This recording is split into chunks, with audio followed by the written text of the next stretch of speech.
Harley Dilly era um canal no YouTube administrado por um adolescente de 14 anos de Ohio com o mesmo nome. Ele criou o canal em 2013 para compartilhar seu amor por jogos, especificamente o jogo de esportes Madden, com outras pessoas. Ele também postava vlogs no YouTube onde falava sobre qualquer coisa que estivesse em sua mente naquele dia. Mas para o próprio Harley, esses eram mais do que apenas vídeos. Eles eram uma das muitas formas de escape que ele tinha de sua vida conturbada. Veja bem, Harley sofria de transtorno desafiador de oposição e também foi diagnosticado com autismo de alto funcionamento. Isso resultava em discussões acaloradas com seus pais com bastante frequência e, consequentemente, acabava em situações piores. Em um caso, ele até postou um vídeo falando sobre como foi trancado fora de casa após uma discussão com sua mãe, intitulado Estou com Medo. Hey guys, what's up? It is Harley Dilly. Probably one of my worst days in my life. I was at school and I was science test. I finished it and my computer says 1% battery left. So I get to the next class and I put it on charger as quick as possible, but it didn't charge. None of the computers would take a charge. So I took it back and I had to fill out a complaint, and that's one of the most expensive parts of the computer. And my mom said she's not paying anything. We argued for about a good 5 minutes. Then she snapped. She said she was gonna call the police, and she said she already did. And she locked me out of the house. So right now I'm outside. Yep, the house is locked. It is 3:30. I haven't ate anything, and I still haven't even got to get my work done. My mom's gone. She won't answer the phone.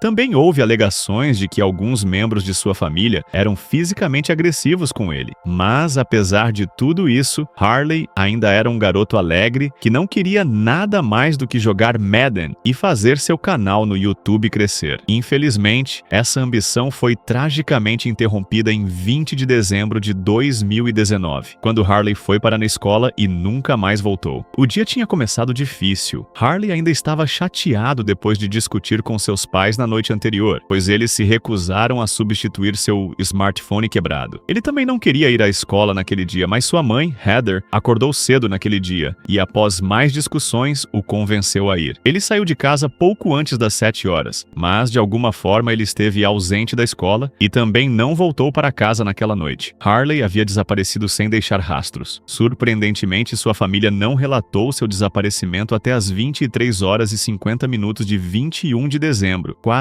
43 horas depois que ele sumiu. A explicação deles para o atraso foi simples. De acordo com eles, Harley já havia passado a noite na casa de amigos sem avisar antes, geralmente após uma discussão. Eles presumiram que desta vez seria o mesmo. No entanto, eles não poderiam estar mais errados. Algo que se tornou cada vez mais claro à medida que a investigação policial se arrastava por dias sem descobrir uma única pista sobre seu paradeiro. A única coisa que encontraram foi esta foto de baixa resolução de Harley indo para essa escola, tirada da câmera de segurança de um vizinho. E foi só isso. Eventualmente, muitas outras organizações juntaram-se à busca também. Eles também distribuíram seus cartazes de desaparecimento em todo o país e ofereceram uma recompensa de $18 mil, esperando receber qualquer informação que pudesse levá-los na direção certa. Infelizmente, embora tenham recebido inúmeras dicas, nenhuma levou a qualquer progresso significativo no caso. Isso até o dia 13 de janeiro, mais de 23 dias após o desaparecimento de Harley, quando os investigadores fizeram a grande descoberta. Eles estavam refazendo as buscas na área imediatamente ao redor da casa de Harley, quando um dos investigadores decidiu verificar a casa vaga diretamente em frente à residência dos Dilly. Esta era uma casa de veraneio e estava totalmente trancada na época. Também não havia indicações de que alguém tivesse invadido a casa. No entanto, os investigadores haviam procurado em todos os outros lugares sem sucesso. Esta era uma de suas últimas opções. Então, eles conseguiram a chave desta casa e começaram a olhar ao redor. Eles não encontraram nada no andar térreo, mas assim que subiram as escadas, um deles notou uma jaqueta puffer bordô caída no chão. A mesma jaqueta que Harley estava usando na manhã de seu desaparecimento. Conforme se aproximavam, também notaram seus óculos caídos no chão. Mas não havia sinais de Harley em lugar nenhum. Tanto os óculos quanto a jaqueta também haviam acumulado muita sujeira, indicando que deviam estar lá há muito tempo. Enquanto olhavam ao redor, um dos investigadores notou a abertura da chaminé acima de onde seus óculos e jaqueta foram descobertos. Esse tipo de abertura é usado para conectar aquecedores tradicionais à lenha. Curioso para ver o que havia nela, ele alcançou o buraco, apenas para sua mão tocar em cabelo humano do outro lado. Não havia dúvida, era Harley preso na chaminé. Os policiais rapidamente desmontaram a parede e, com certeza,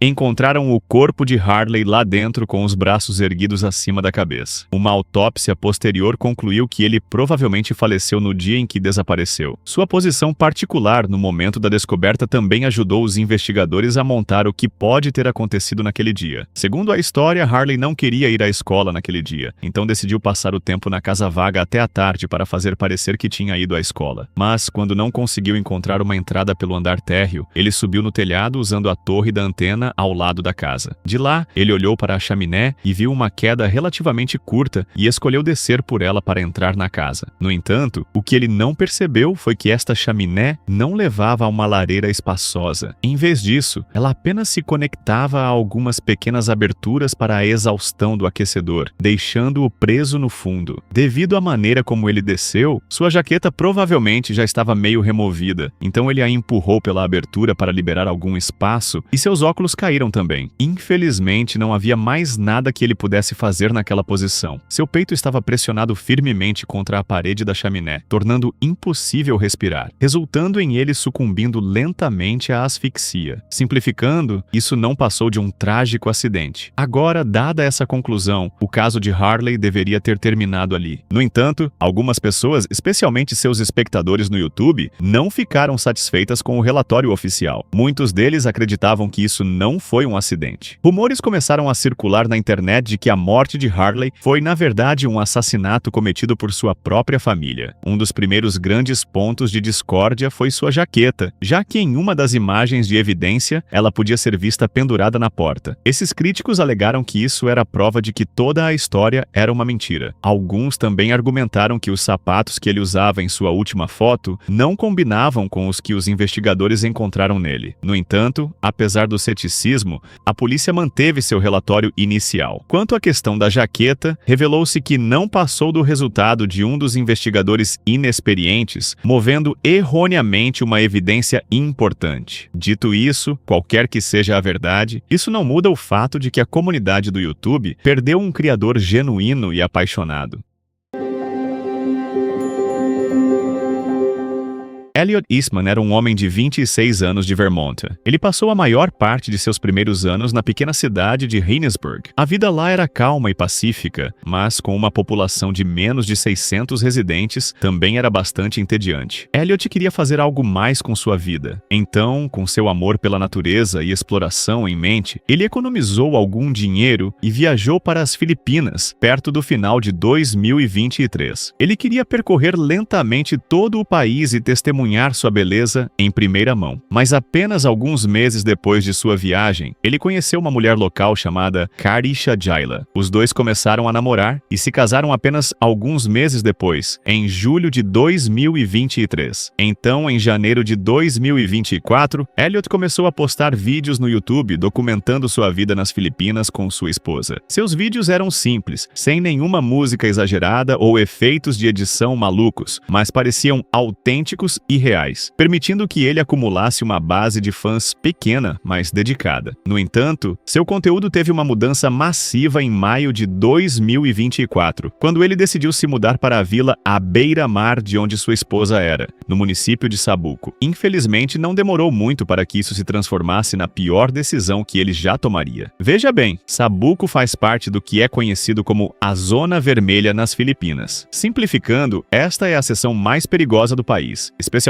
para estrangeiros. Roubos à mão armada, sequestros e até assassinatos não são incomuns nesta região, com mais de 40 ocidentais desaparecendo lá apenas na última década. No entanto, Elliot estava bem ciente desse fato, como fica evidente na descrição de seu canal, que dizia: "Eu sou Elliot Eastman, tenho 26 anos e vim para as Filipinas há cerca de 1 ano e meio, onde conheci o amor da minha vida nas profundezas das montanhas da Zona Vermelha das Filipinas." Ele mencionou mencionou o perigo em alguns de seus títulos de vídeo também. Mas, apesar da ameaça à sua vida, ele ainda queria construir uma vida em Sabuco. Então, ele alugou um apartamento e até construiu sua própria mercearia perto da praia. Tudo isso enquanto documentava a totalidade de sua jornada no YouTube. Agora, houve momentos em que ele se sentiu ameaçado e teve que se esconder de alguns moradores locais para evitar problemas sérios. Mas, apesar das circunstâncias um tanto terríveis, Elliot estava aproveitando seu tempo em Sabuco e construindo lentamente a vida que queria. No entanto, justo quando as coisas estavam começando a melhorar para Elliot, a tragédia aconteceu. O incidente ocorreu na noite de 17 de outubro de 2024, quando, após fazer várias transmissões ao vivo curtas ao longo do dia, Elliot ficou offline e sentou-se para jantar com sua esposa e os pais dela. Mas então, alguns minutos depois, 4 homens armados invadiram sua casa e começaram a dizer para Elliot sair. Esses homens também usavam roupas semelhantes às da polícia filipina, provavelmente na esperança de tornar Elliot mais cooperativo. Elliot, no entanto, percebeu o disfarce e tentou fugir. Infelizmente, foi aí que as coisas foram de mal a pior. Um deles abriu fogo e acabou baleando Elliot 2 vezes, uma na perna e outra no abdômen. Eles então o arrastaram para a lancha que tinham atracado perto de sua casa e partiram. Esta foi a última vez que alguém viu Elliot vivo. No momento em que a polícia lançou uma missão de busca e resgate, o barco dos sequestradores não foi encontrado em lugar nenhum. A investigação continuou por quase um mês até o dia 12 de novembro. Mas quando a polícia finalmente localizou os sequestradores, eles foram forçados a um tiroteio, resultando na morte de 3 dos 4 culpados. E embora tenham conseguido prender o último sequestrador, já era tarde demais. De acordo com o sequestrador, Elliot sucumbiu aos ferimentos quando estava na lancha. Então, os sequestradores simplesmente jogaram seu corpo ao mar para esconder a principal evidência de seu crime. Infelizmente, a polícia não conseguiu localizar seus restos mortais e o declarou oficialmente morto em dezembro de 2024. No entanto, uma pergunta ainda permanecia sem resposta. Por quê? Por que esses 4 criminosos escolheram Elliot como alvo? Bem, a explicação mais simples também é a mais provável. Eles apenas queriam sequestrá-lo para pedir resgate. Karisha até teve uma experiência direta com isso, pois, no ensino médio, um de seus colegas canadenses foi sequestrado e mantido por um resgate de $50 mil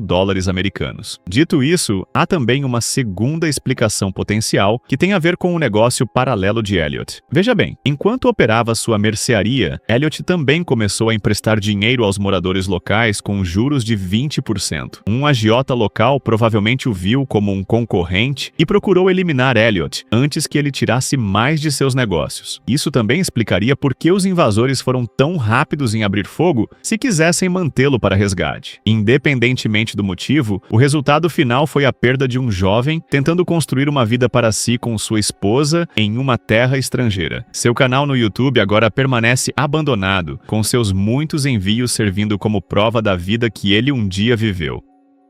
Estamos chegando aos 2 casos mais impactantes da nossa lista. Se você se interessa por essas histórias reais e quer apoiar o canal para que possamos continuar trazendo conteúdos como este, não esqueça de se inscrever e ativar o sininho.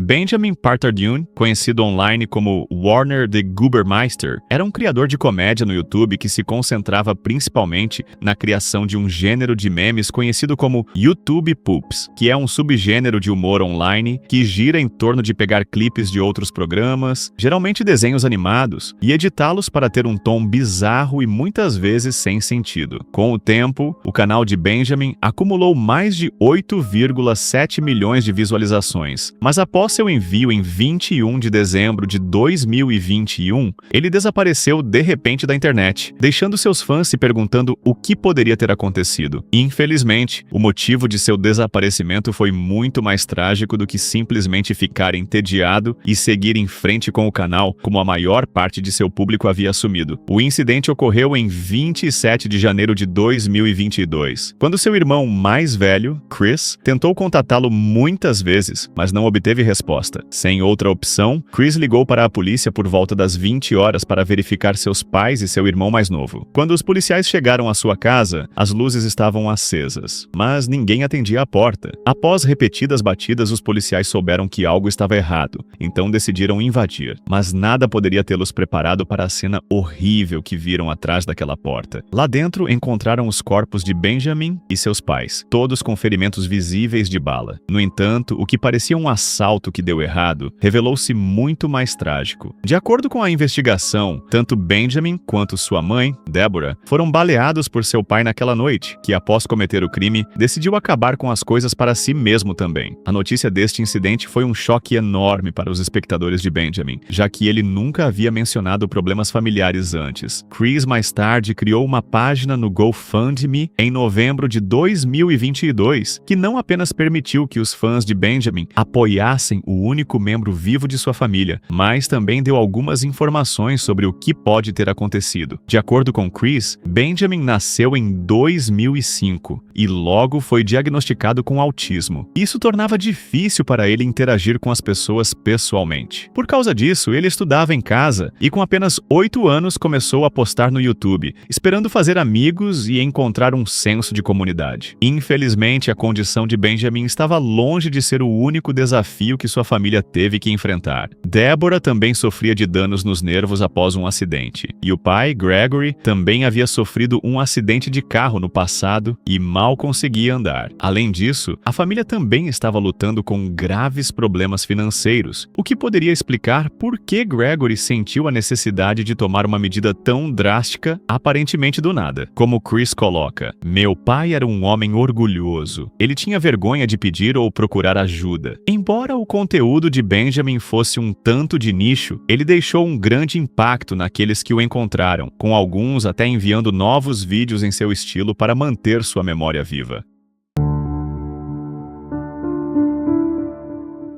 Nicholas Serreger era um youtuber de 28 anos, que amava duas coisas na vida, longboard e dança. Ele postou quase 80 vídeos de si mesmo, fazendo ambos em seu canal chamado Sun's Peak, embora seu sonho final fosse se tornar um dançarino profissional. Em 2017, ele morava em San Diego com seu amigo Austin para tentar realizar seu sonho. No entanto, os dois estavam completamente sem dinheiro e não podiam pagar os altos preços dos aluguéis na Califórnia. Então, sem outra opção, os dois decidiram morar em tendas ou trailers aleatórios que pudessem encontrar na área de Salton Sea. Salton Sea costumava ser um destino turístico popular em um determinado momento devido ao seu status de oásis no meio do deserto, mas a água e a área circundante tornaram-se extremamente tóxicas ao longo do tempo, transformando-a em uma cidade fantasma completa. Por outro lado, isso também tornava a vida lá essencialmente gratuita, que era o que Nick e Austin buscavam. Mas o que nenhum deles sabia na época era que o verdadeiro perigo de Salton Sea não tinha nada a ver com seu clima tóxico. Esse perigo ficou cara a cara com os dois na noite de 9 de setembro de 2018, por volta das 2 horas da manhã. Eles estavam dormindo em sua tenda quando, de repente, foram acordados por um grito extremamente alto, vindo da linha das árvores, não muito longe de seu acampamento. Temendo por sua segurança, eles decidiram apenas ignorar completamente e voltar a dormir. Ou pelo menos foi o que Austin pensou. Por algum motivo desconhecido, Nick decidiu mais tarde investigar o grito por conta própria depois que Austin voltou a dormir. Quando Austin acordou na manhã seguinte, Nick tinha sumido. Ele tentou procurar por seu amigo de longa data pela cidade e descobriu sua lanterna caída no chão a apenas um quarteirão de sua tenda. Ele imediatamente contatou a polícia e relatou o desaparecimento de Nick, que começou a procurá-lo quase imediatamente. Mas tudo o que encontraram foi uma de suas botas, suas calças e a bainha de sua faca. Sua outra bota, assim como sua carteira e chaves, estavam faltando. Mais importante ainda, o próprio Nick não foi encontrado em lugar nenhum. O que tornou a situação ainda mais bizarra foi o que aconteceu dias depois. Austin voltou para a mesma área que já havia revistado, mas desta vez encontrou a camisa e o chapéu de Nick caídos lá. Itens itens que não estavam lá antes. Em outras palavras, alguém provavelmente os havia colocado naquele local mais tarde. Infelizmente, a identidade dessa pessoa nunca foi descoberta, deixando o caso de Nick um mistério completo até hoje. A família de Nick criou um site com todas as informações que possuem. Eles também anunciaram uma recompensa de $10.000 por qualquer informação útil. Mas, apesar desses esforços, o caso permaneceu parado. Na verdade, há tão poucas pistas que nem sequer foi possível encontrar teorias sólidas. Alguns especularam que Austin poderia ter matado Nick e escondido seu corpo. No entanto, a investigação policial não descobriu nenhuma evidência de crime. Ainda há uma chance de que alguma descoberta inesperada resolva este caso. Mas até lá, o desaparecimento de Nick continua sendo um mistério não resolvido e seu canal no YouTube permanece abandonado. De sonhos interrompidos por tragédias familiares a desaparecimentos inexplicáveis em cidades fantasmas, as histórias desses criadores nos lembram que, por trás de cada tela, existe uma vida real sujeita a perigos que muitas vezes não conseguimos prever. O YouTube perdeu vozes apaixonadas, e o que resta são seus vídeos, servindo como um arquivo digital de suas jornadas. Qual desses casos você achou mais impactante? Você já conhecia algum desses canais antes de suas histórias tomarem esses rumos trágicos? Deixe sua opinião nos comentários e não esqueça de conferir os outros vídeos sugeridos na tela. Até a próxima, se você tiver coragem!